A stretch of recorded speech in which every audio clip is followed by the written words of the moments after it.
तुम कहाँ गए मेरे मीर, अब तुम कहाँ गए मेरे मीर। मन को जीते तन को जीते, मन को जीते तन को जीते, और हृदय को जीते। अब तुम कहाँ गए मेरे मीत, अब तुम कहाँ गए मेरे मीत।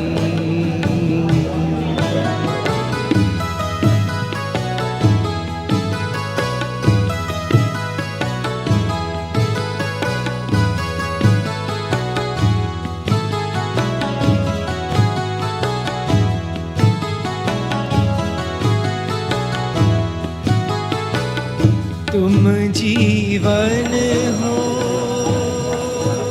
अवतार मेहर बाबा की जय, अवतार मेहर बाबा की जय, अवतार मेहर बाबा की जय. Good evening, ladies and gentlemen. On behalf of the Avatar Meher Baba Bombay Center, I welcome you all on the occasion of the 116th birth anniversary celebrations of our beloved Avatar Meher Baba. Before we begin today's program, may I request our chief guests for this evening, Dara and Amrit Irani, to come on stage and garland beloved Baba. Avatar Meher Baba ki jai.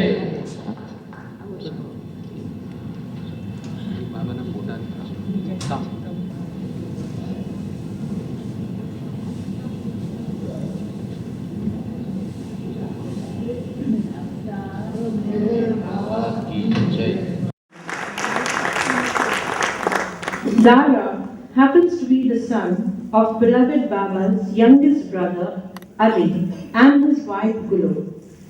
His mother died at the time of his birth, and Dara grew under the loving care of his mother's sister, Vidya, and her husband, Sarosh, until the age of 13. After that, he was taken to England to be with his father.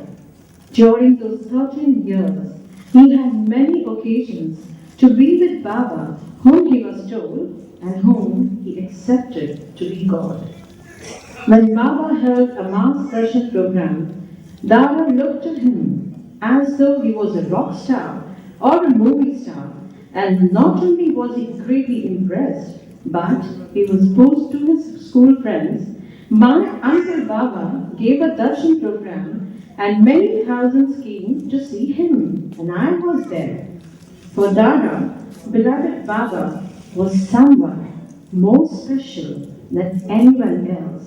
Yet again for him, Baba was simply one of the family, one whom he called Uncle Baba, who was incidentally happened to be God.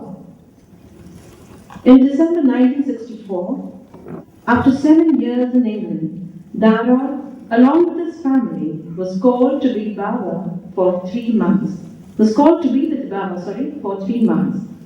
It was during this visit that Baba unexpectedly turned to him and said, "Don't worry, I will find the right girl to be your wife." Dara simply replied, "Thank you, Baba." They returned to England, and 3 years later, he received a cable from Baba asking if he was ready to get married. Dara replied, "Whatever be your wish, Baba." The written cable was, "I am very happy with your answer." The lucky bride we see here on stage was Amrit, daughter of Shatrugna Kumar, a very close lover of Meher Baba from Dehradun.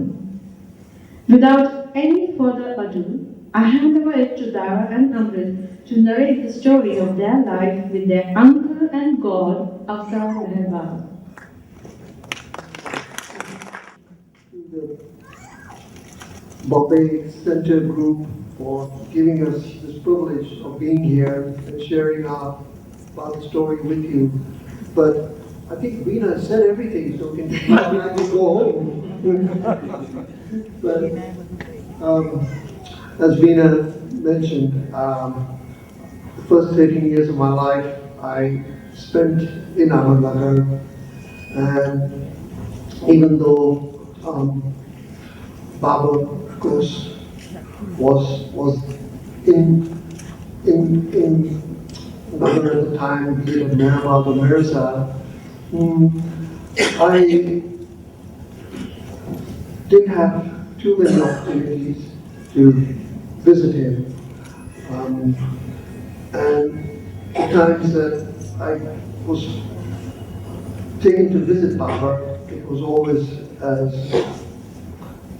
if I was going to be taken to visit another member of my family. So, of course, I would address Baba as Uncle Baba. And the times that I recollect visiting Baba were always from a fun point of view. Baba would, greet me, and then he would ask me, how I was, and then he would say, "Come on, let's play some games." And that's what a child liked, to play games. So of course, we were happy to play with him, sit on his lap. Then, as was mentioned, at the age of 13, I went to England. And the next time I was able to see Baba was when I'd come with my father and stepmother and half-sister Shireen in '64, and we stayed till March of '65. So during those 3 months, Baba allowed us to come and visit him at Mirza 2-3 times a week. And we would greet Baba when he would enter Mandi Hall. Baba, of course, would tell the ladies to go to the women's side and meet Mera and the rest of the women Mandi. But my father and I would remain with Baba in Mandi Hall. And as for me, 90% of the time, I was just a spectator. I would just sit and watch and hear the interaction between Baba and the Mandi. Baba would ask after them to start with, then he would ask Eric or Pao to read out messages that had been sent for Baba. Baba himself would send out messages. From time to time, he would turn to Francis and ask Francis to read out a ghazal that he had composed or a poem. Once in a while, Baba would turn to me and tell me something specifically. And one of the things he repeatedly said was, "Dara, I'm God, love me." And I would just say, "Yes, Baba." And I would wonder, what kind of love Baba's asking for, because I loved him as an uncle, as a member of the family, but this was something more than that. So I now realize what Baba was doing was actually helping me to love him in the way that he wanted me to love him. And, it's something, of course, which is now an ongoing thing. And on one occasion, I remember being in Mandi Hall with Baba, and Kekobad, one of Baba's close ones, happened to be there. Now, Kekobad had a fall and broken his hip, so Baba had him seated in a chair close to him. And I could see Kekobad's eyes were transfixed on Baba. After a little while, Baba turns to me and says, Dara, Kipabal is so fortunate. He can see me as I really am.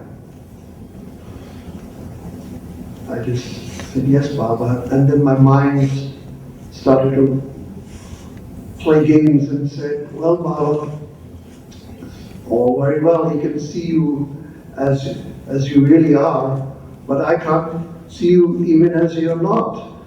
I'm having difficulty seeing you. Within moments of me thinking that, Baba gestures to me and says, come and sit here by my feet. So of course I went and sat by her feet, and then Baba started to stroke me.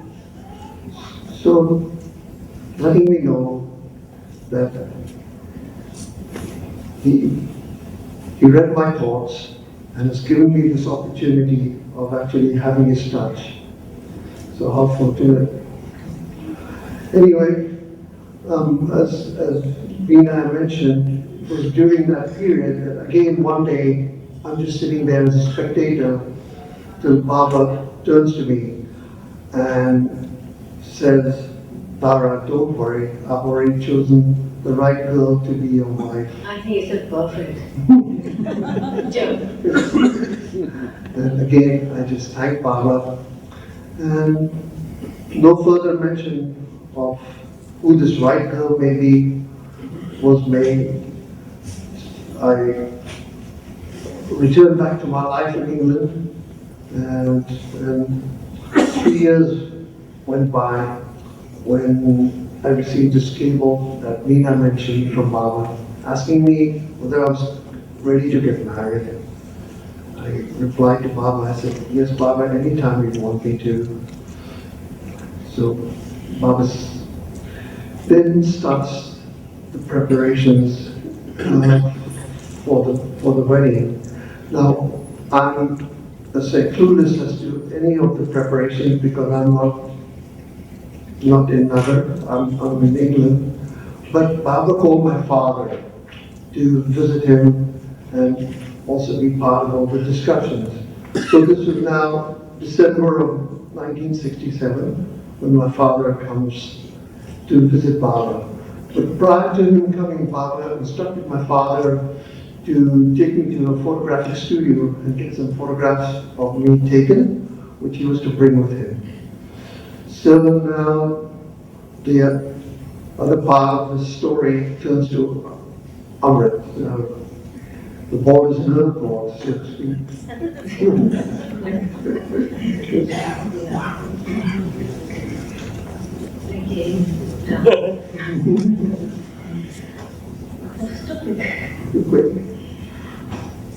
Okay, as introduction, me too, really fortunate. Was born to the family. My parents had just very short while before I was born came to Baba. So our life, as growing up was always with Baba and Baba's prayers and Baba's meetings and meeting. And then, of course, my first visit with Baba was when I was very baby, so of course one doesn't remember that. But I remember when Baba came back again to Dehradun. I'm from Dehradun, by the way. Dehradun, which is the foothills of Himalayas, a beautiful place near Rishikesh and Haridwar. Baba came there. And this second visit was again sometimes in 50s, and I remember that time because I was already almost 4 years old. And I remember a beautiful time with Baba. That time it was a darshan program. And there was something like that, like you had to come from one side, take prasad and go outside. And even though 4 years old, I think today I remember that day very clearly. For the reason, once when my turn came in a queue to come to Baba and collect prasad from him and go out, the prasad was so delicious, or maybe I was hungry, whatever the reason, but I joined the queue again. And thinking I'm so small, maybe Baba won't notice me. And came with my little hands from to Baba for the prasad. And somehow the way Baba looked at me, then I all of a sudden felt, yes, he did notice me, and kind of a little embarrassed about it. Then I came back again, and I go out from the outside door. But that wasn't enough. I wanted more prashad, so I joined the queue third time. And this time, they were all grown up, so I said, I'll go between their legs, and really he won't notice me this time. And the third time when I came and stuck my little hands again in front of him, he was giving prashad with his right hand, and his left hand was to talk to people and ask them how they are, or ask them to move on, or something like that. So when I came third time, he gave me prashad, but he left his left hand in my, my folded hands like that, and with his left hand he put it on my head and kind of shook it and saying like, you're back here again. So that moment was very embarrassing, but later on, I was so happy that it happened. As growing up, I said, oh, sometimes being naughty helps too. Like I was only child Baba touched. And so that was my little memory with Baba. And then that was the last time I saw actually Meher Baba, till later on when Baba was arranging this marriage between us. So I was around 17 and a half when I received a letter from Baba. Till that time, Baba used to write, Baba didn't write personally himself, his secretary or mainly Eric, I remember. And correspondence he used to be with father, and he would ask about his family. And I remember he would ask, Kumar, this is my father's name, Shadun Kumar, how's your wife, how's your children? And somehow there would be a line, how's Amrit? What did she do this time? So I always used to, I guess, do something different, get out of the trip or something. But now, a time came when I received a letter from Baba. It was surprising, like, why me? And it was named to me Amrit Kumar, but care of my father. And it was nice brown big envelope. So I took it to my room, I opened it. The first thing what happened when I opened the envelope, all bunch of photos fell out. They were Dara's photos. And the photos which he was taken to the studio, and so very fancy, very British looking and all that. Anyway, so I didn't realize was that. And now I put out a letter from Baba in Eric's handwriting. But it was like Baba is asking, Baba is talking to me, Baba is telling me. So on top of this letter, there was these lines in capital saying, read this letter carefully. Do not take this as my order. I'm just asking you. And then, would you marry my nephew Dara? And then everything about Dara is how old is he, his education, about his mother expiring, his father's remarrying, everything, his education, his leaving India at young age, about his eyes. That time he wasn't blind, his eyes was getting weak.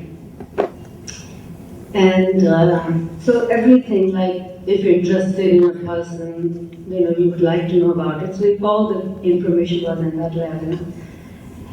So I read the letter, and then I reread it again, and looked at the photographs, and then end of the letter it says, after reading this letter, share this letter with your family, and they should all agree with you if you say yes. But somehow, that time I felt Baba's asking me, not my family, it's for me. And just going back, I'm from Hindu background. And in our families, especially that time, we've been married for over 40 years now, and 40 years ago, most of the marriages were arranged by parents. My other sisters got married that way. So one day it would have happened to me too. But I told my parents, my grandmother, my father, mother, I said, please don't try to arrange marriage for me. I want to study. I don't, because as soon as you turn 18 and they start matchmaking for you. So it was And being a youngest daughter, father agreed. Father said, okay, if you want to study, study, we won't force you. But if there's a nice person ever comes across or something, would you agree? So we'll see to that.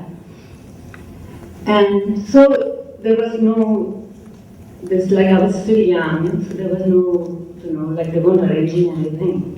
But yet now, all of a sudden, this letter comes from Meher Baba asking me if I would marry his nephew. I read the letter and without asking my family or anything, those days no phones weren't so easily available, no emails and all that. I had a cycle, my bicycle, I took that, I went to post office and sent a telegram to Meher Baba saying, Baba, yes, I would marry your nephew. It just felt right. It just, I didn't feel young, I didn't feel like, it wasn't like I'm saying yes to marry Dara, or it was like Baba's asking me something and it has to be positive answer because, Baba was everything to us. And then I came back, and then I gave that letter to my father. My father was so worried, where did you go? I said, I went to post office. What did you do? I said, I sent a telegram to Baba saying, yes, Baba, I would marry your nephew. So he was very happy, he gave me a big hug because he was, completely surrendered to Meher Baba by that time. My mother, who loved Baba very much, but when she realized there's a line about Dara is living in England, and if I marry him, I have to move there with him. And the biggest minus point she felt there that he's got this eye problem where he usually, with a short time as he grow older, he go blind. She said, Amrit, Baba didn't say marry him. Baba just asking you. Asking means you can say yes or no both. But my father and myself really knew what Baba wanted from us. And gradually mother was happy for me too. And now she's completely with Baba. And so when Baba received my telegram, within a couple of days later, we got my father to receive another telegram and said, I'm really happy to come with answer. And I would like you, the telegram was to my father, you and Amrit should come immediately to Mirazal, where we can talk about this wedding and all preparations and all that. So, to me, all of a sudden, like it was a reward for saying yes, that I'm getting to meet Meher Baba again. Because last time when I was 4, that was my last visit with him. So, growing up, after seeing Meher Baba at the age of 4, growing up, it was whatever parents or whatever Baba said, he's God, we love him, or we did pray. It was because of parents. There was big love, there was love for him. That's why I said yes. But all of a sudden I realized, my God, I'll be able to see God now. How is it possible? That thought came in my mind. Anyway, we started from there on a long train journey. Those days used to take up a day. And I just, on the traveling the journey from Dehradun to Ahmednagar, I became quite serious, and it was like, how it will be. How it will be to visit with God. It's like, even when you say things like that, it seems like, is it possible? Loving him, praying to his picture was all fine, but seeing him, anyway, so the time when we reached Ahmednagar, Dr. Don came and Baba's secretary, Adesina came to the railway station to receive us. And somehow the train was used to always delay, so we reached quite late at evening. It was late for visiting Mirazal. It was around almost 6 o'clock. So by the time we reached Mirazal, it was 6:30. And by that time, I was completely like, oh my God, we're entering Mirazal, and I'll be seeing Meher Baba, like thinking like Meher Baba will be standing near the door, And the Meher Baba I had in my mind was a beautiful, because of photos or because of what my childhood memory, strong, healthy person. His movies we used to see where he's walking around and flowing hair and sadras and all that beautiful. So that's what I was, in my mind, I was coming to see that Meher Baba would be.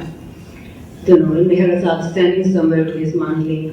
But no, it wasn't like that. When I reached there, you know, it was Baba's Mandi was there, Baba's Mandi was really big that time. Most of you missed, there was like Pendu and Kakabaria, Badul, Francis Brabazon, Dr. Donkin, of course Erich and so many others.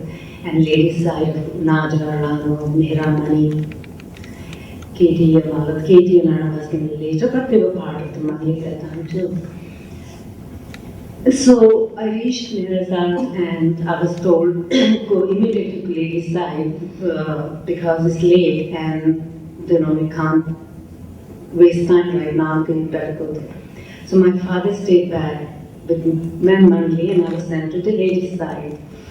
When I reached there, something beautiful, I wasn't expecting, as I said earlier, I was just ready to visit, see Meher Baba, my God. So when I reached that site, it was such a beautiful thing was happening there. Mehra Mani, they were told already that Kumar and Amrit had just arrived.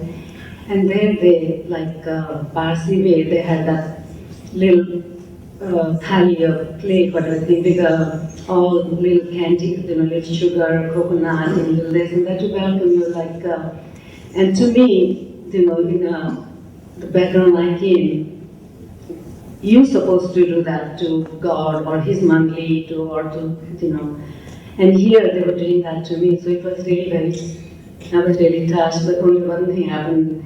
The tears started coming when I saw, the way they were welcoming me to Mirazar.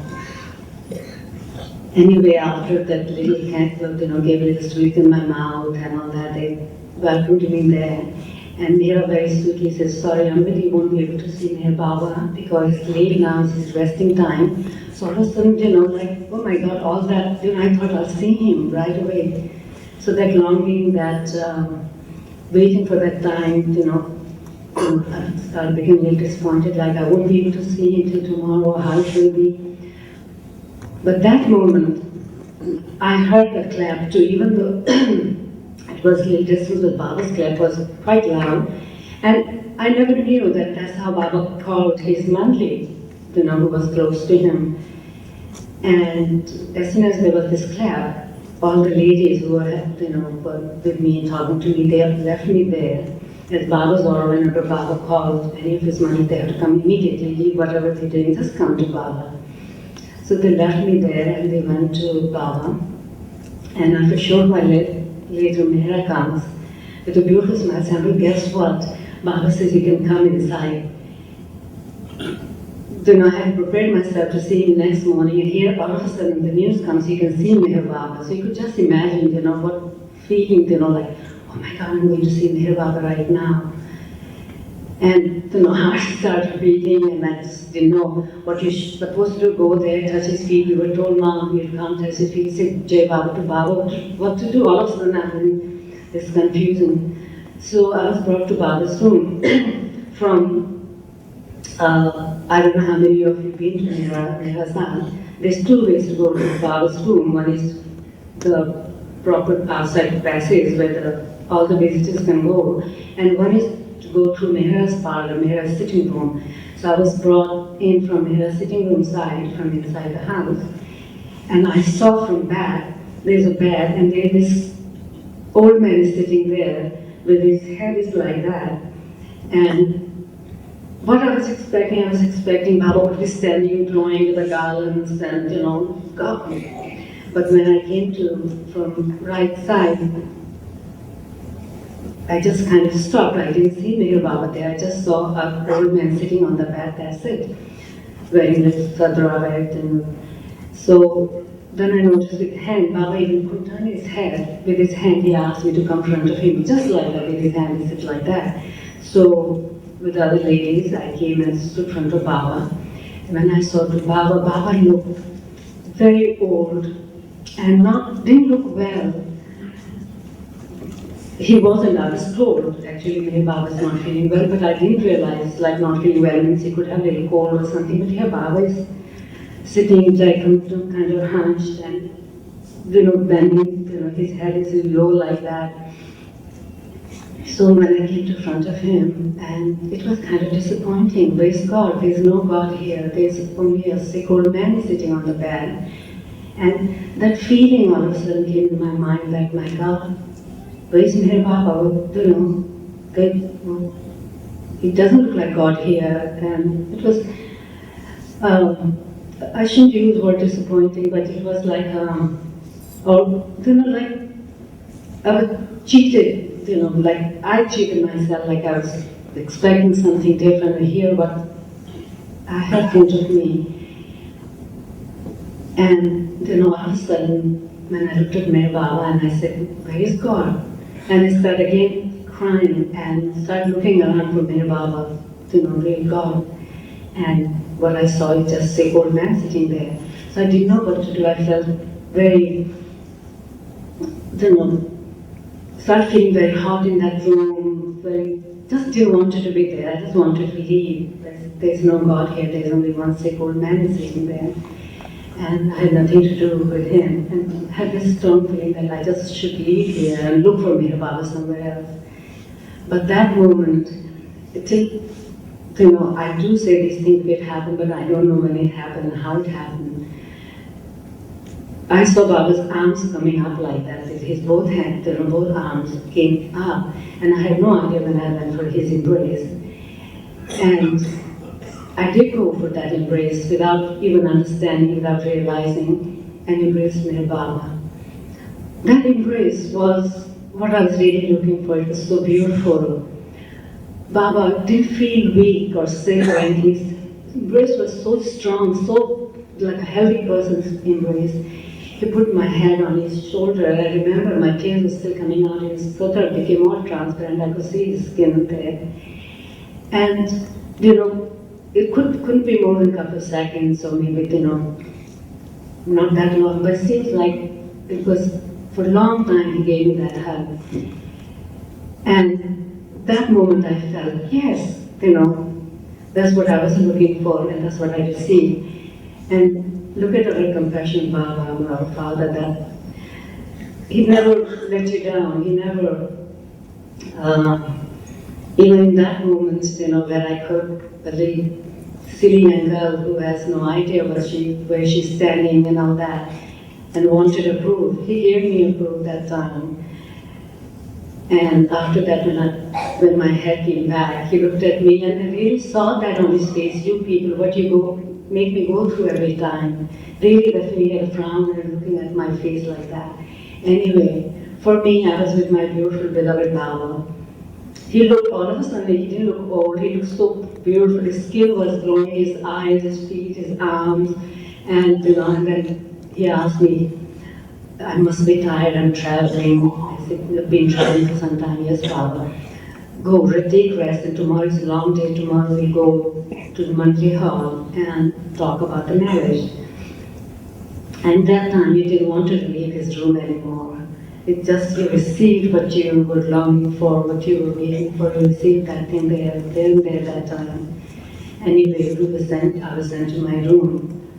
And next day, after having breakfast with Mere Baba, and I saw him again next morning. Baba was not coming out of his room that often, but I don't know, that morning Baba was brought to his dining table. And I have to tell you this thing, how beautiful Baba looked, and Mihra with him. Mihra must have washed his face and wiped his hair with a little soft towel or something. And the scene was that time on the dining table, head of the dining table, it was like mother and child. Baba was like a baby, and Mihra was like mother standing and grooming his hair and wiping his face. And there's this beautiful bowl of, like a porridge, whatever food, I don't remember what it was. And there's this beautiful sadra, there's a big aura on his thing. That scene was exactly like, you know, it's right in front of my eyes. It's Baba there as a baby and here as a mother there. Anyway, that was again like this beautiful darshan there that time. And after that, around 10:30, we were all asked to get together at the Multi Hall. And Baba came. Baba was, you know, he wasn't walking that time, so he had that chair where they carried him, like 4 people, in this chair. with a handle on it, was carried to Mandalay Hall. And to my surprise, I didn't even know that other people were invited, and there was Narimanda's Janji and Meherji Kalkaria outside Mandalay. Mandalay was of course there, but these Meher Baba was outside Mandalay.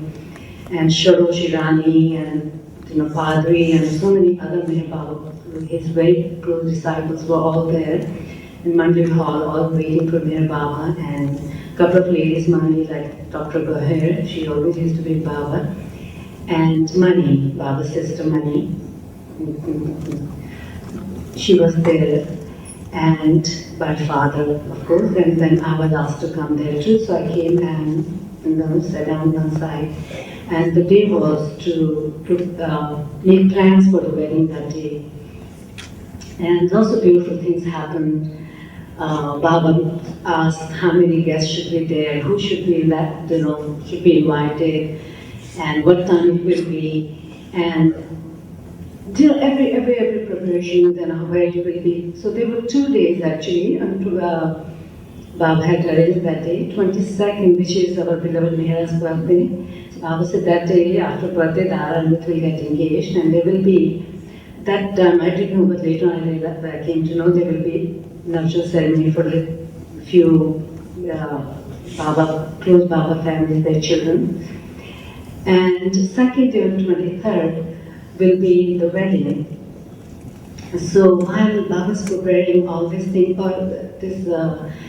Dara's aunt, Vidu, who, when Dara's mother died in childbirth, who looked after Dara till age of 13, she, for different occasions, like for different sehbas and different gatherings, or any VIPs are coming, she would arrange for the meals and things like this. So of course, Shorosh and Vidu this time again were asked to come to Mirazar and take the catering side of the they will be the one who will be bringing the foods and things like that. And something very funny happened. Would you like to tell that story? Yeah. So, I was not present at this time. I was still in England. But this story, I've heard Mani Auntie say quite a few times in Mandalay Hall. It's quite a humorous story that took place during this discussion with Baba for the arrangements of the wedding. So, of course, Baba wanted a little reception to take place there in Mirazar after the wedding. So, as Amrit said, Vidu was good at arranging for receptions and arranging for food, catering. So Baba turned to her and said, Vidu, what do you suggest? Now, there was just a limited budget in which all this had to be arranged. So we just said, Baba, we can have some snacky kind of food, sandwiches, potato crisps, some chura, some potato vadas, and so Baba said, yeah, that's a good idea, Vidu. So then, what about some refreshments, drinks? So we said, Baba, since we don't have much money, why don't we buy concentrated orange squash, diluted, and we can get a lot of glasses made out of a few bottles, and it would be economical. So Sarosh pipes in and says, rubbish. How can we serve orange squash at a wedding reception? We have to have Coca-Cola. So he just says, Sarosh, but you don't understand, we can't afford it. Coca-Cola will be too expensive. So Sarosh said, it doesn't matter. How can you serve orange squash at a wedding reception? Has to have Coca-Cola. So before you knew it, they started to argue amongst themselves. And Baba's sitting there quietly enjoying this. But After a while, Baba turns to Vinu and says, Vinu, what's the matter? So Vinu's holding her head by now and saying, Baba, this Sarosh, he's always interfering in things that he doesn't understand, And the other day, I had arranged for this big reception for the chief of army that come to the house, and it never caused a headache, Baba, is this. So Baba says, you're right, Vidu, but remember, you're doing this for me. So then Baba says, okay, you want to serve orange squash, and Sarosh, you want to have Coca-Cola. Fine. Why don't we compromise? Why don't we have half the drinks orange squash, half the drinks Coca-Cola? So Vidu stays quiet for a little while, but then she said, but Baba, there's one problem. So Baba says, what is the problem, Vidu? So, Baba, nobody will drink the Coca-Cola, the orange squash, they'll all drink the Coca-Cola. So Baba says, yes, you're absolutely right. But then when the Coca-Cola is over, they'll have to drink the orange squash. So problem solved. So things like that, in other words, how practical and how, the main thing, Meher Baba took full part in this wedding. We are fortunate that he chose us for that. We're really so fortunate to be, the couples we chose that time. But often this thought comes, how Meher Baba, while he was so physically not well, and how he brought two young peoples together and made them go through, this. We'll tell you a little bit more about how this wedding ceremony happened and whatever happened. But that how he brought these two young people together and blessed them with this marriage thing, and blessed them and told them to live a normal life and things like that. Here the time is changing where people are not taking marriages seriously. But I feel Meher Baba, who did so many things in his life, travel, being lepers, the must tour, going to West, spending time with poor, doing all sort of things. But just a month before he dropped his body, what he did, he brought two young people together, and made them go through the marriage. Why not we take marriages more seriously rather than just, especially this message. This is not words from Baba, it is my own feeling that we should be more, especially Baba people, take our life, our partners, our marriage more seriously. Anyway, going back to the program, that time Baba arranged this marriage and all that, and then of course Dara wasn't there. He sent me to Bombay.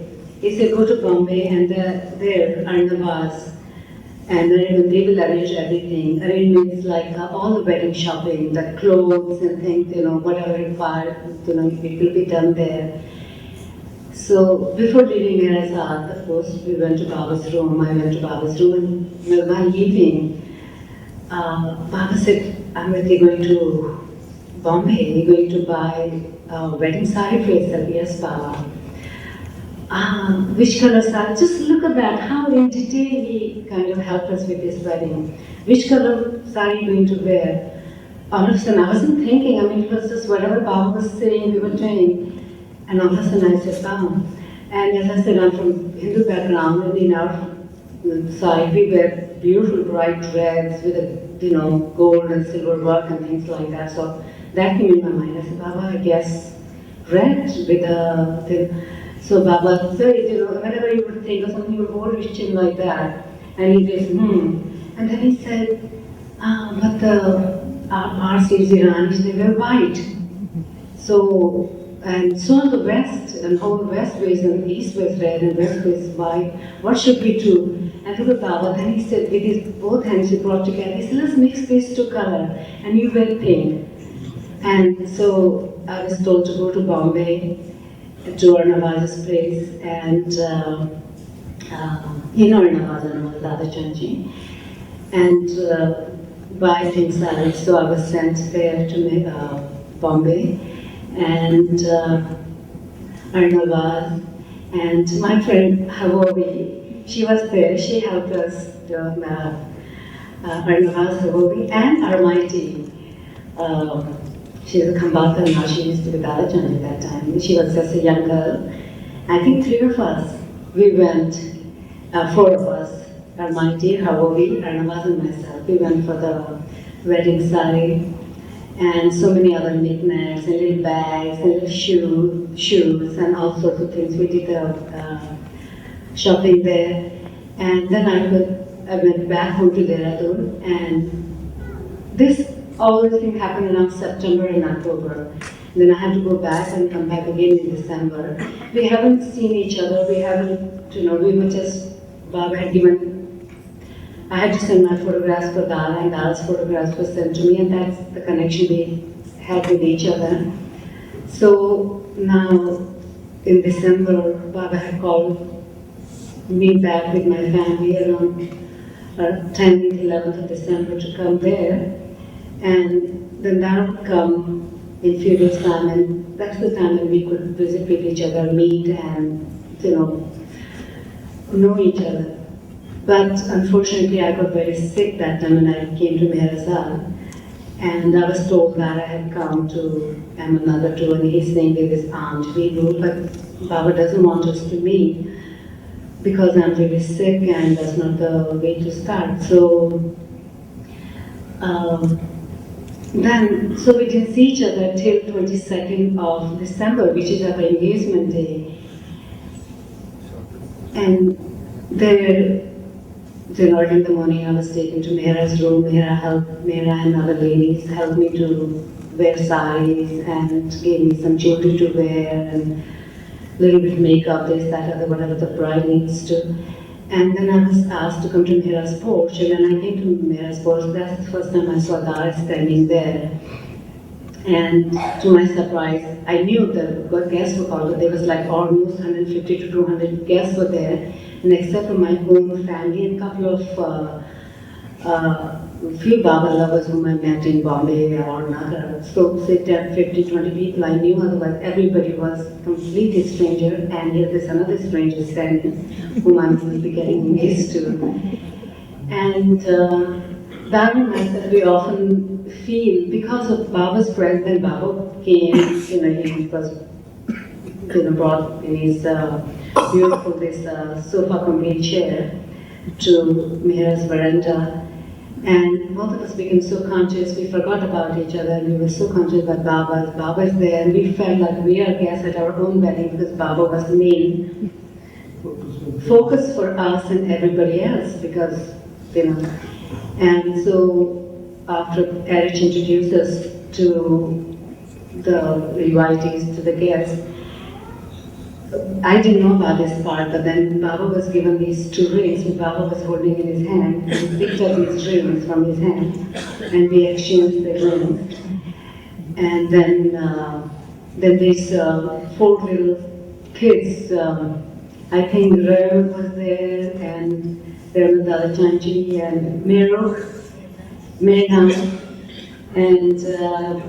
and also, yes, and there were these Baba did in Sadra and Kasti, and it was placed then, and so that was little Narjur was the ceremony was done there at that time, and after that was reception for Mehra's birthday. And as I was still not feeling well, I had a little fever and all that, I was sent to my room. And the second day is the wedding, and the same thing happens. Like Baba wanted everything to be done early in the morning somehow. He said, I don't have time now, and then he will ask Eric, what's the time, everything fast. And we used to feel maybe Baba's his universal work, his whatever. We didn't realize that he didn't have work, that he would be dropping his physical form very soon. So everything was done in a hurry those days. So next day again, we were brought there, and then wedding cake was there. And we asked Baba or Arnavas must have that Baba should touch the knife too and we cut the cake. Again, Baba was holding our wedding bands. We picked up from his hand and we exchanged the bands and then we garlanded Baba. Baba wasn't taking garlands and anything, he would just touch and we were asked to put, and so many other his followers brought lots of garlands to offer to Baba. So there was a nice big pile in front of his feet. Anyway, so both of us offered Baba garlands too. And after garlanding Baba said, what about garlanding each other? As we didn't prepare for this wedding, we were just the bride and bridegroom, had nothing apart from that meal was going on. So we didn't know what to do. So Baba looked at us and says, pick up 2 of these garlands from this. So we were so fortunate that the garland which was offered to him, we were given those 2 garlands from his feet, and those are the garlands we use for garlanding each other. And after that, we were announced husband and wife, and there were lots of sing songs, party dinners, and things like that. And so now don't get ideas. We didn't run away from there. As I wasn't feeling well, and plus as we didn't know each other, Baba kept me in Meherzad for a few more days. And Dara stayed back with his aunt, and every day he would come. And our courting started after we were married. And he would come and visit Meherzad, we'd visit Baba. And every day with Baba, some new instructions were given to us. He would give us his car, he would ask us to go visit your relations in town, or go to Pune once he sent us to Aurangabad. So he allowed us to know each other slowly up, which was of course after marriage, but that's how we started then our life together. And you want to say what used to happen when we visited Baba? About the kids and that? So, during the few days that we were there after the wedding, Baba gave us the opportunity to have some intimate time with him in his room. So, on this one occasion, I remember Baba turns to me and tells me that, Dara, when Amrit was just a baby and I was visiting her house in Dehradun, this was during the new life, and Baba was there, staying in the village that Amrit grew up in. Baba said that Amrit's mother brought her to me and placed her on my lap to have my blessing. And that's the time I chose her for you. Child marriage. Child marriage.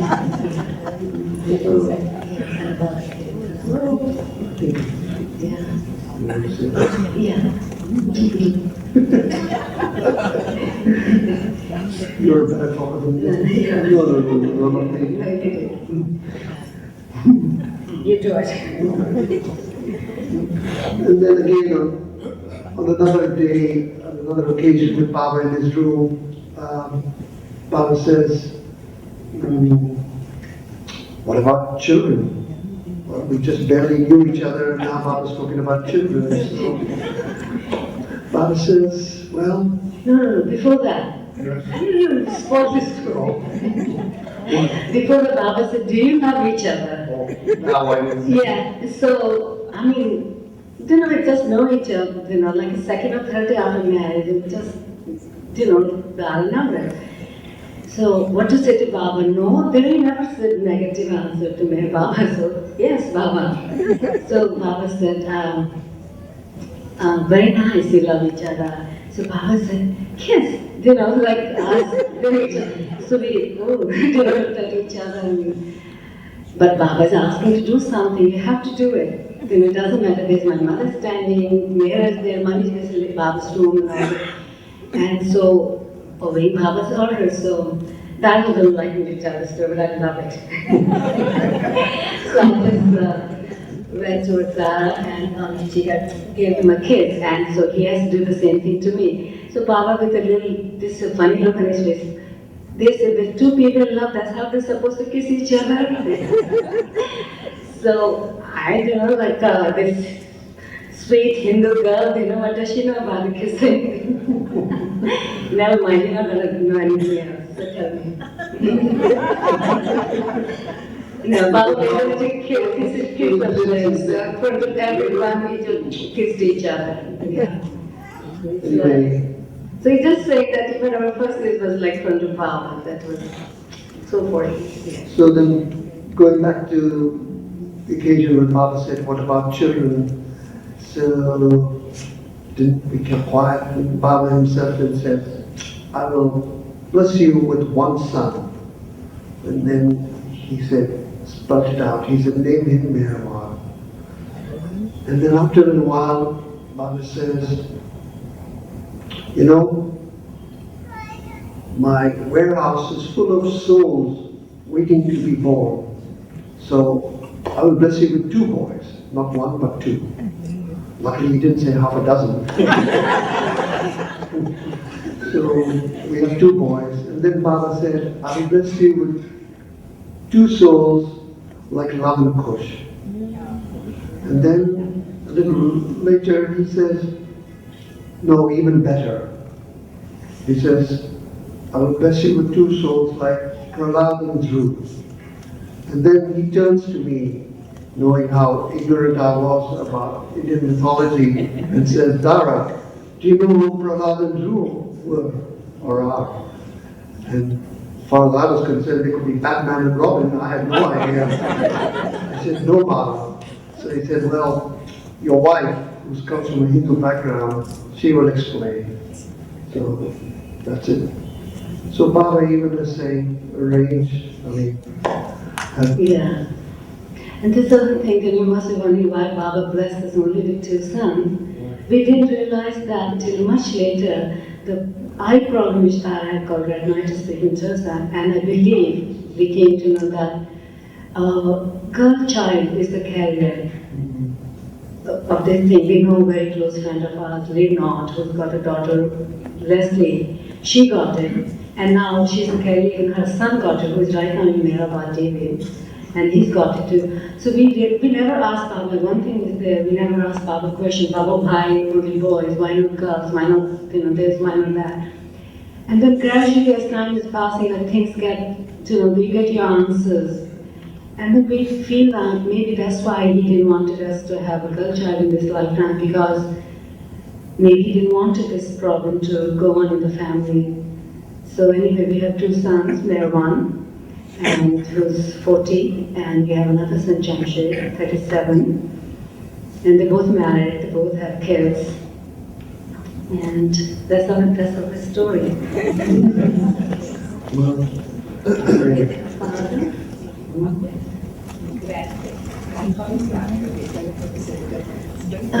Then was asked me, and then we did tell about grandmother yesterday, It's like, oh God, that's a long story. I'll tell about my father. Yeah, because nobody knows about the father, grandmother can share it with each other. Yeah. I'm sure most of you must have read his story. My father, Shatrughan Kumar, he was in British Navy, he became a revolutionary freedom fighter, as we call him in India. Became a freedom fighter. Because of being a freedom fighter, many a time he was sent to prison. Okay, this was 5 minutes, right? And so there was a time when he was continuously for many years in prison. In fact, it was I think almost 10 years. And are you bored? Or you want to hear? So he's in jail now for almost 10 years, and one day he realized that, time came when he realized that one by one his other companions were disappearing, and then he realized they would be hanged or shot or whatever. And so he says, listen, there's no way I can ever get out of this jail. He was not atheist, he was agnostic. Even though he came from a Hindu Brahmin family, somehow he couldn't believe in God because he felt like India is suffering so much. And if there was God, it shouldn't have happened like that. So he didn't worship God, but he must have felt there is a God or something like, so we call it like agnostic. Anyway, so time came and he was in prison for so long and he wanted to be out of the jail and all that. He says, okay, people say there is a God, let's try God. And he told us later on that he didn't even know how to pray, how to speak to God or whatever. So he says in his cell, the room he was there, there was ventilators. He just looked up through that because people used to say there is a God. So he just looked up and he says, Mr. God, if you exist, help me out to from this prison. And then he says, then he felt like, he said, say if it really happens, how would I know it's God's doing? So he again talks to God, he says, Mr. God, take me out of this prison, but it has to happen tomorrow morning, something like challenging God, just giving some, I want to be out tomorrow morning before such and such hour, very unearthly hour before the office opens and all that, prison office opens and all that. And then he looks up and he says, he said he has this feeling, he said, if really something like that happens, so what? So he says, okay, if something like that happens, I promise to you, for this imprisonment, I'll take any binding, any imprisonment, or you give me, I'll be a slave. But it has to happen tomorrow morning, then I'll know it's your doing. Guess what? So he said that night he just couldn't sleep, he felt very uneasy, it was like a very powerful thing to do, challenging, talking to God and all that. So next morning, he says, very early hours before the prison office could open, he hears this knock at his door, and there's this guy with his release paper, and he says, sorry sir, your papers came yesterday, but somehow couldn't deliver them to you, and you better be out before the office opens. And he literally, they said, physically they picked him up and threw him on the roadside, and here he is. He said he had to wait on the roadside for a couple of hours before there was some trauma in those days. I mean, it's before we were all born, I mean, it's like sometime in the 40s or something. He had to wait for a long time. Something, a trauma or bus or something could take him to a railway station and then he could go back to Dehradun. He comes back to Dehradun, he starts his life there. He just, still was kind of active. But then the time is coming, the India is getting its freedom and things like that. So the British government wasn't arresting that many people, I guess, by that time. Anyway, so he starts his life, and he started life as a farmer. He said he does not want to work under British government, any type of job. Only farmer is free. But his search kind of started. So he started meeting with these. We call them the head of North India, like Rishikesh and where also these sadhus. And sadhus have their mutt, and the top of those mutts are mahans. So somehow he meets these mahans and he befriended them, and somehow, with little money he had, he bought some land and started his farming business and all that farm, became a farmer. So now he says one day he's sitting in the evening in his outside his house, and this horse cart pulls in, and there's this couple of well-dressed people get down from their tanga, and they come to my father and say, "Sir, we want to buy some land around your house." So my father says, "Sure. In fact, my neighbor has recently told me that he wants to sell his property." And these people were K.T. Narwala, K.T. Desai from Delhi, and a couple of other Mir Baba followers from Dehradun, whom Baba had asked that Baba been to Dehradun several times prior to that in the 30s and 40s, but this time Baba wanted to, it was new lifetime, and Baba wanted to buy a little property and build a little ashram there. And so he had asked his followers to go in Dehradun and buy some land for them. And these people were looking around land for Baba, but they couldn't find. And the letters were coming, going to Baba, the type of their love for this Baba, whoever he was, and the way they were devoted to him and the way they were doing work for him. So everything was So my father liked them and started helping them, and they built this little cottage for Meher Baba, and then they needed water, so there was a well was dug and all that. Then time came, after some time later, news comes to Dara that Meher Baba is coming, but he won't be coming to this village, he'll be coming to the railway station, Dara railway station, and whoever wants to visit him can visit him there, and from there he's traveling further toward the Mussoorie side. Mussoorie is like the upper hills of Dehradun. So, my father was asked, these people knew my father for several months now, and they became friends, so they offered my father if he would like to come and meet Meher Baba now. By that time, maybe I guess he heard about Meher Baba. So my father said, yes, I will come. So now my father says, he comes to the railway station, he sees this gentleman wearing this long Sadran jacket on top of that, flowing hair, looking beautiful, standing there and talking with his, other followers. And then Meher Baba at that time all of a sudden looked around to his close disciples and his lovers, and he said to them, I hope you have arranged some food. We've been traveling for a long time and we haven't eaten well, and we'll be still traveling. Have you arranged for any food? So everybody in excitement, nobody in excitement had arranged any food or anything, so they started looking at each other's face. So Baba said, okay, can it be arranged fast, because I guess you haven't done anything about the food. So my father was standing in distance. Somehow my father said, as soon as he saw Meher Baba, he felt like he wanted to serve him. So standing behind, he just raises his hand and he says, yes Baba, I'll bring the food. And so Baba said, who's he? So Samisha Baba, he's the Kumar, he's the one who's been helping us to buy land for you and build the cottage and all that. So Baba said, just call him. So Kumar comes closer to Meher Baba, and Baba asks him, said, Kumar, but I believe you don't stay here, because Baba knew where he stays. You stay far away from here. How are you going to arrange? We got only 1 hour.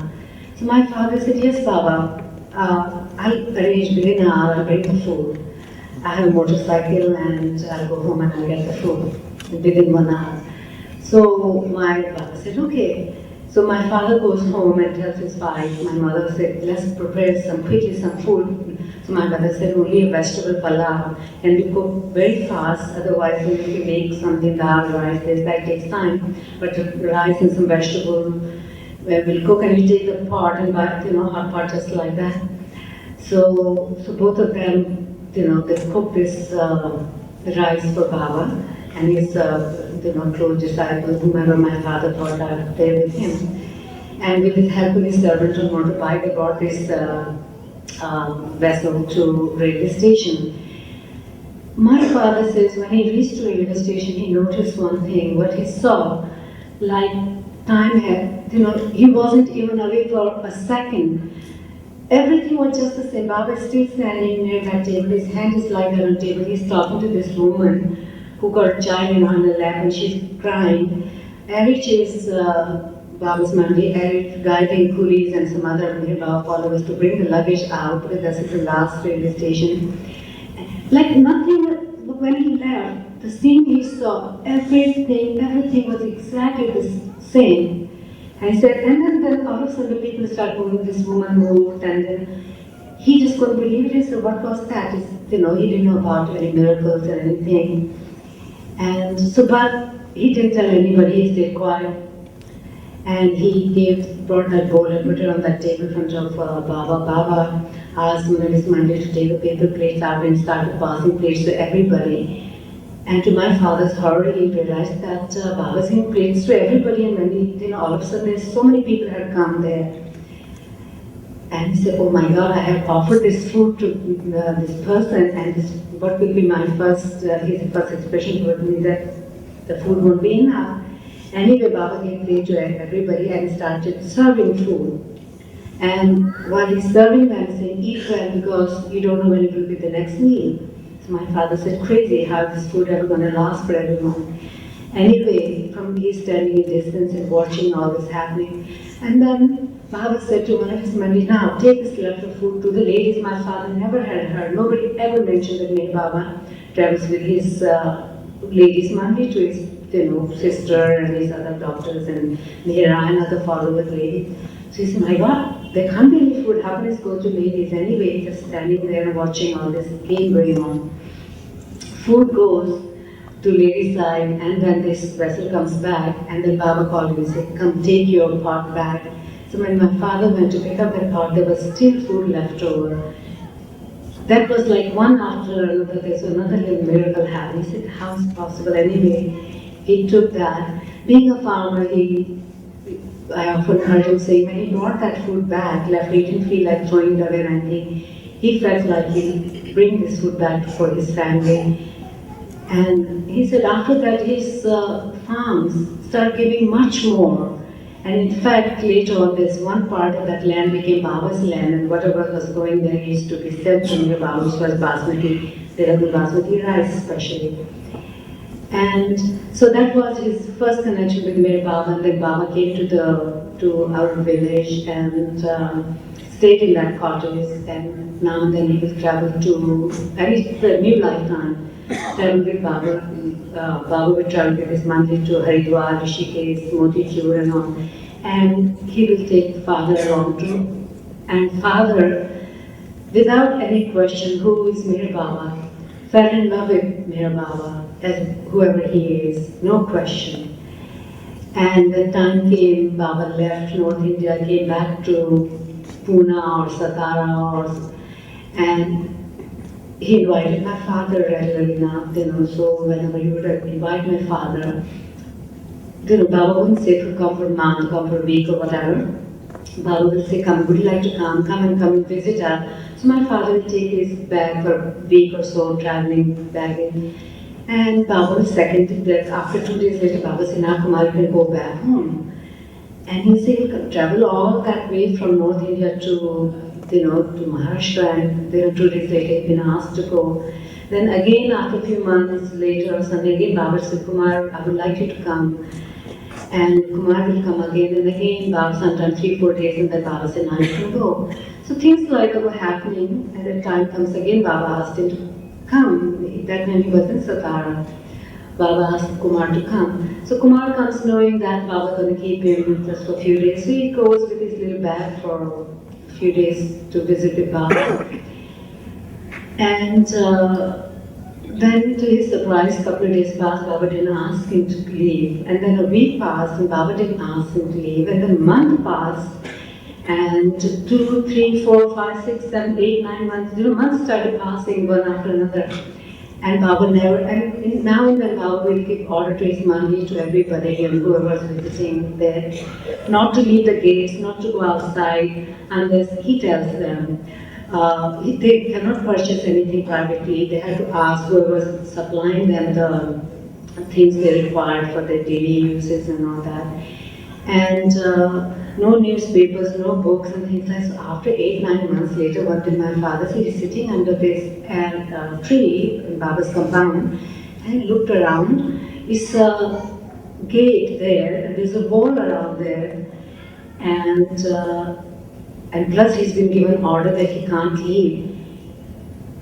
At the same time, he was noticing the way people worshipped the Meher Baba, the way Baba people were, like God. For these people, Meher Baba was God. So he would now think, is he the one? Is he the one whom I had requested and completing my imprisonment now? Because everything was like prison. He cannot even communicate with his family. No letter writing, so just like prison. And yet my father didn't tell his prison story to anybody. And so this thought used to come in his mind. So after 9, 10 months later, one day Baba said, Kumar, we're going out, would you like to come? So my father was all ready. He said, yes, I would like to come out with you. So when they went to buy this car, or that Baba's bus or whatever, Baba just moved towards me. I asked father to sit next to Baba, and then he grabbed his arm and his hand and brought it on his hand and held his hand. He said, Kumar, I believe you were in jail, I heard. But what happened, how long you were there, how you got out, what happened? And while holding his hand, so my father repeated that story. He said, Baba, I didn't believe in God and things like that, but I challenged one day God, and I asked Mr. God, would you help me and things like that. And then he said, Baba, I promised to that God there, saying that if you help me to be out of prison tomorrow morning, I'll be a slave for this family, give me any binding, and I'll believe in you. So Baba, when he said those last lines, the promising line, Baba made him repeat that, but still holding. Like in India, when you're shaking hands saying, I promise, same way Baba was holding his hand right now. And making him repeat thrice, my father repeated those lines. And then Baba said, do you know, I am that God. I'm the one who helped you, that day out of the prison. So my father didn't say anything. He loved Baba, but he couldn't say, yes, Baba, you're the one. How would he know? But he knew the others love him like God. So Baba with a little frown on his head, so don't you know because that I'm the one? So my father didn't say again anything.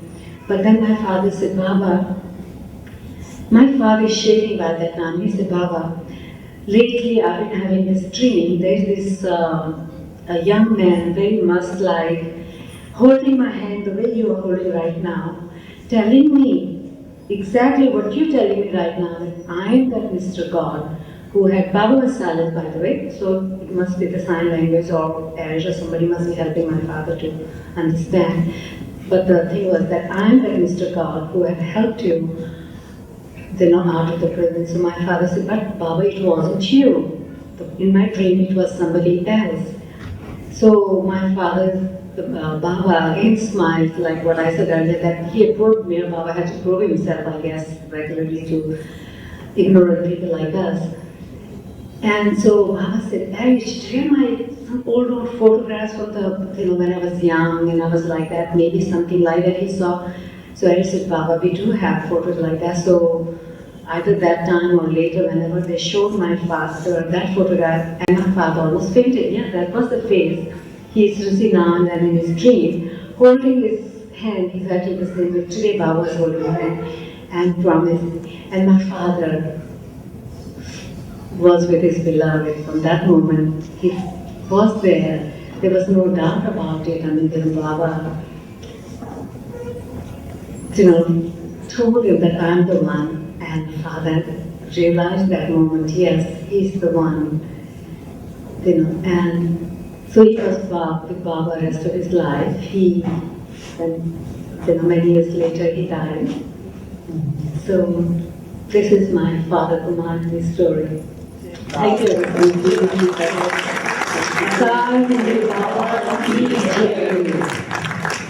Thank you, Dara and Amrit. They are so touching. Your love, obedience, and surrenders to Meher Baba was so evident in your words. Your story reflects the sheer magnitude and depth of Baba's love for you and your family. It highlights the length Baba goes to in order to show his love and concern for his near and dear ones. He would attend to every minute and intimate detail concerning his lovers. His love, mercy, and compassion are infinite, and it is not possible for any ordinary human being to show it. May I request you to remain seated, and may I now call upon our President Shri Hosham Dara, our Trustee Mrs. Habori Dara, and our Vice President Shri Science Kamada on stage. May I now request our President Shri Hosham Dara to hand over a small token of our gratitude to Dara.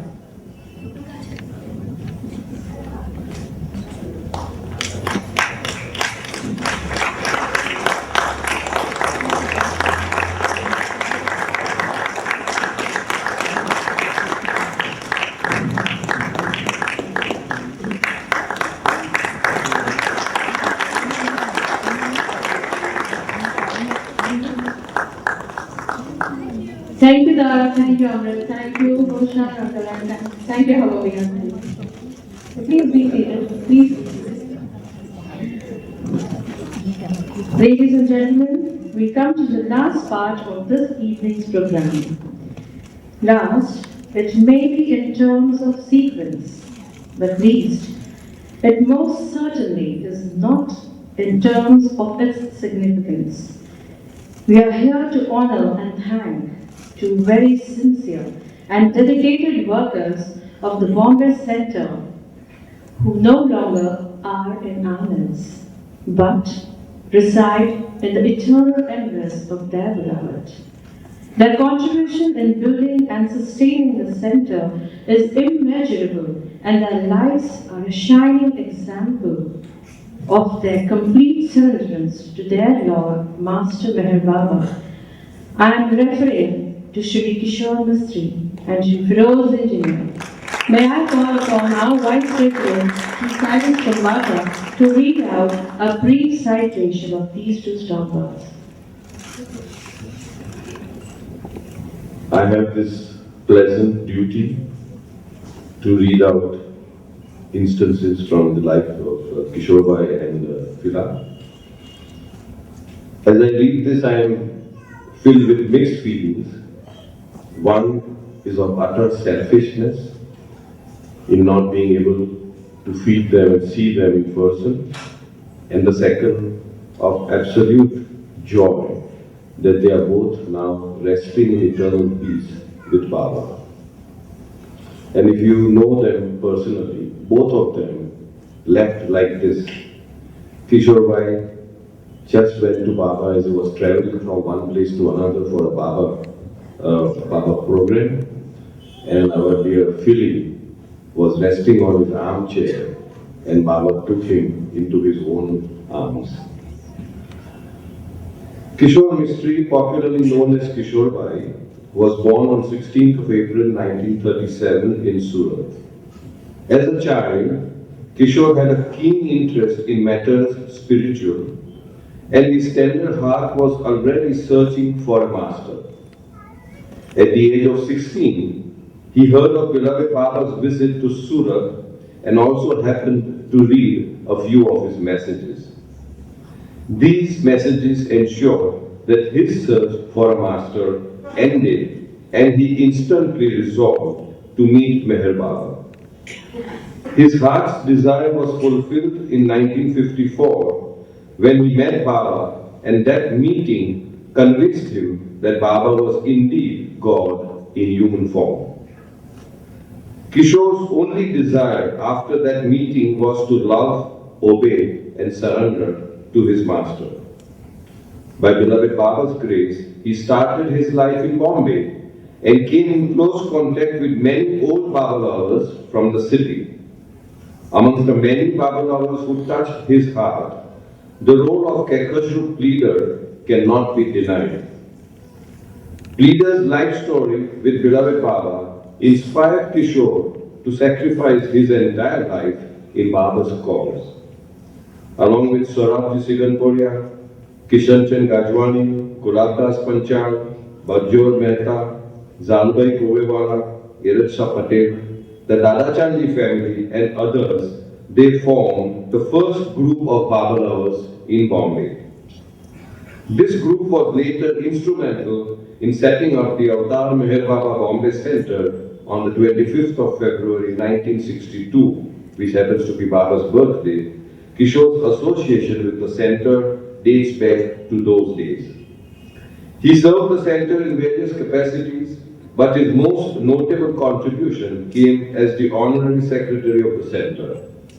He fulfilled his responsibilities with a rare zeal and determination, keeping beloved Baba at the focus of all his endeavors.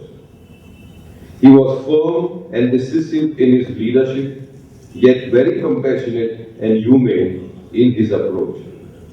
He was the one responsible for conceiving the idea of presenting beloved Baba's life and work through the medium of theatre. Thus was born the series In Search of God, whose 8th episode you would all be witnessing this Sunday in this very place on the 25th, this Thursday on the 25th of February.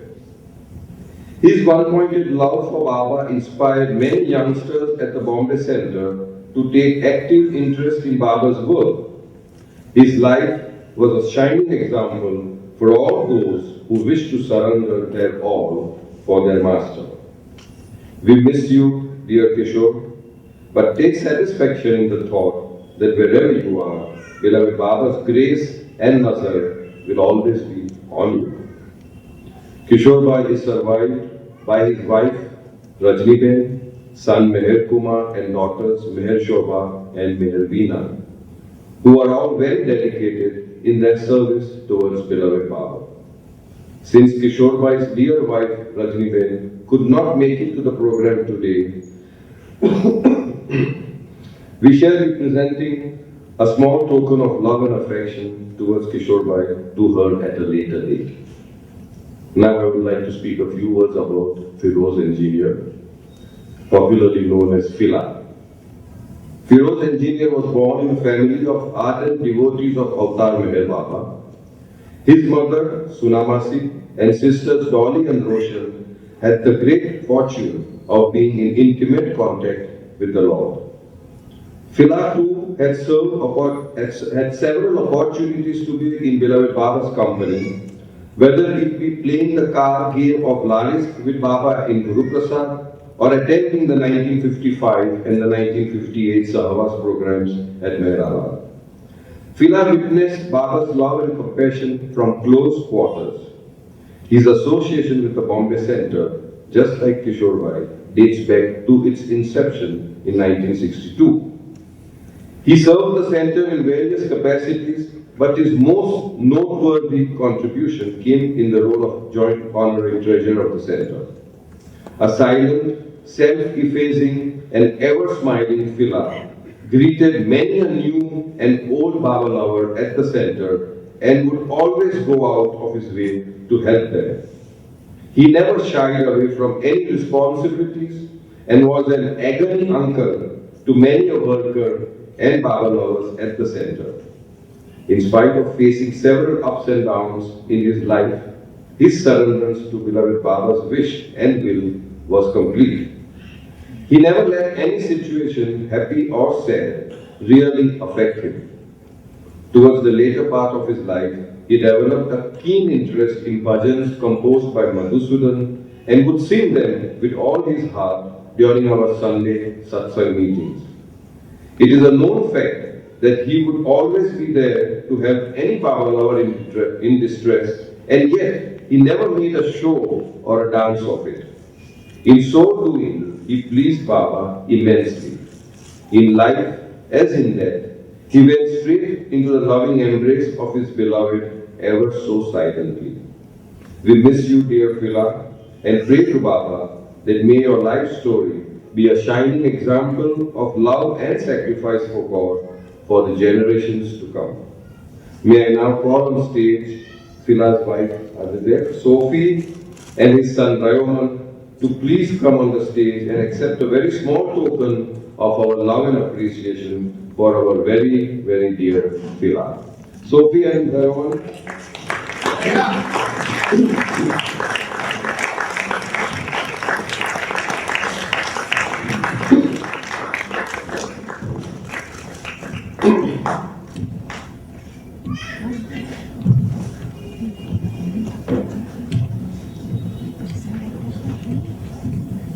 अवतार मेहर बाबा की जय।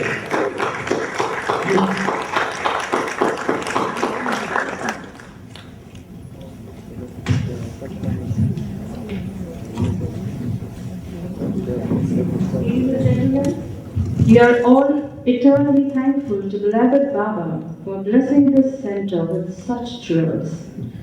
May their life stories inspire and create more such jewels in this cause.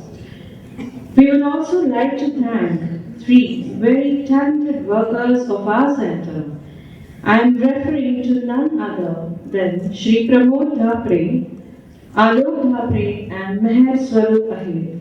Extremely talented musicians, you saw their talent on display today. Their love and service towards beloved Baba and towards the center has been immense. While Pramod Bhai spearheads our bhajan mandali along with Alok, Meher Swarup displays his talent on the tabla every Sunday. May I now request them to come on stage and accept a small token of our love from Dara and Amrit.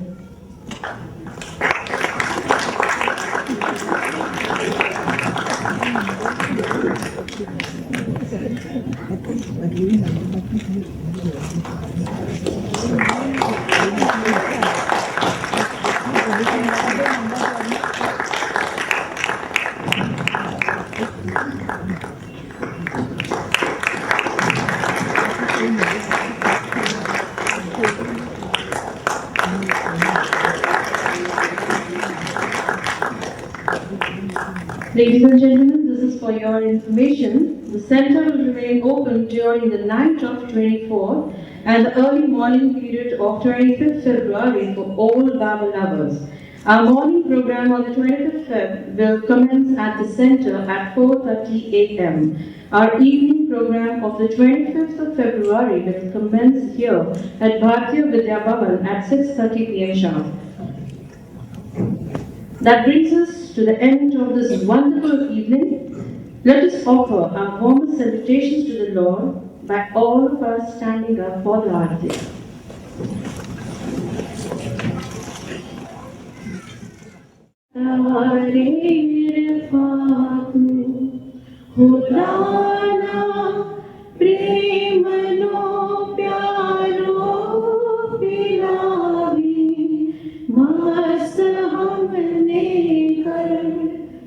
तुझ पर जान सबके साकिया हीरे पैमा तू अवतार मेहर बाबा की जय अवतार मेहर बाबा की जय अवतार मेहर बाबा की जय।